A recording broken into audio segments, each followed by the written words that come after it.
సినిమాకి వెళ్తే ఎలా ఉంటుంది? వీళ్ళ ఆరుగురు ఒకే రూమ్ లో స్టే చేస్తున్నారు. అలాగా? నేను శ్యామ్ ఒకే రూమ్ లో. హాస్టల్లో సీనియర్ స్ట్రీ టీచరా? నిన్న కొన్ని ప్రోగ్రామ్స్ ఉన్నాయి కానీ పెద్దగా ఏం లేదు. మీకు? కానీ ఇక్కడ శ్రీమంతుల పిల్లలు సీనియర్స్ దగ్గర ఇరుక్కోవడం వల్ల వేరే ఎవరికి ఇబ్బంది లేదు. అలాగా? వాళ్ళు మీ హాస్టల్లోనేనా? వాళ్ళు వచ్చేసారు. వాళ్ళు ఫస్ట్ ఫ్లోర్ లో ఉన్నారు. అవును. ఓ, కానీ మన కంపెనీ వాళ్ళకి నచ్చలేదు అనుకుంటా. అది మనం ఎందుకు పట్టించుకోవాలి? మనలో ఎటువంటి ప్రాబ్లం లేకుండా ఉంటే చాలు. అవును శ్యామ్, మీ అమ్మకేమైంది? అది నీకెలా తెలుసు?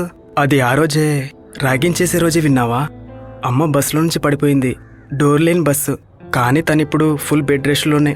అరే రే. ఇలా చూడు, పరిచయమైన కొన్ని రోజుల్లో నేను ఒకటి తెలుసుకున్నాను. ఈ శ్యామ్కి మ్యూజిక్ అంటే చాలా ఇష్టం. వీడి దగ్గర మ్యూజిక్ కలెక్షన్ చాలానే ఉన్నాయి. 99% ఒక్కడివే. ఎవరిది? నాకు ఏఆర్ రెహమాన్ సార్ అంటే చాలా ఇష్టం. ఎప్పుడు చూసిన పాటలు వింటుంటాడు, పాడుతూ ఉంటాడు. ఓ శ్యామ్, పాట పాడతావా? ఏదో కొంచెం. Future music director mister Shyam. నీకో దండం బాబు. డాడీ షిప్స్ బిజినెస్ కదా, కొద్దిగా బిజీగా ఉన్నట్టున్నారు. వీళ్ళని చూస్తుంటేనే నాకు ఒళ్ళు మండిపోతుంది. స్టాప్. నా కాలుకు మొక్కరా. రే రారా. రారా, రా. సోమవారం వెళ్ళొచ్చేటప్పుడు నీ ఎస్టేట్ లో ఉండే ఫస్ట్ క్వాలిటీ టీ పొడి మట్టుకు తీసుకురావడం మర్చిపోకు. ఫస్ట్ క్వాలిటీ పోరా. అర్థమైందిగా, 5 కిలోలు. రే, అర్థమైందా? ఓ పొమ్మంటున్నానుగా, వెళ్ళా. సముద్రంలో ఇక్కడ టీ తోటలున్నాయి. ఓకే, నేను వెళ్ళి మీకు ఫోన్ చేస్తాను. Okay, bye. జాగ్రత్త. వీకెండ్స్ లో ఎవరైతే ఇంటికి వెళ్తున్నారో ఆ లిస్ట్ తీసుకోవటం మస్తానికి అలవాటు.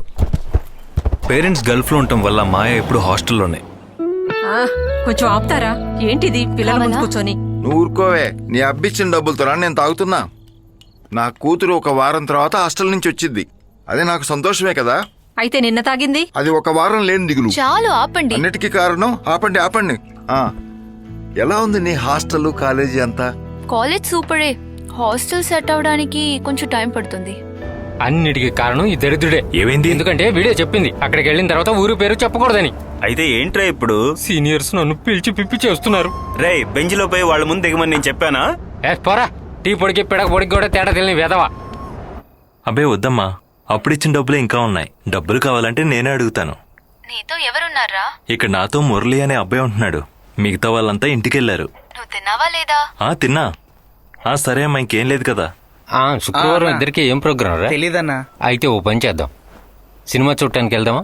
చిరంజీవి సినిమా వచ్చి 2 రోజులే కదా అయింది. నేను సెకండ్ షోకి వెళ్తున్నాను, మీరు వస్తారా?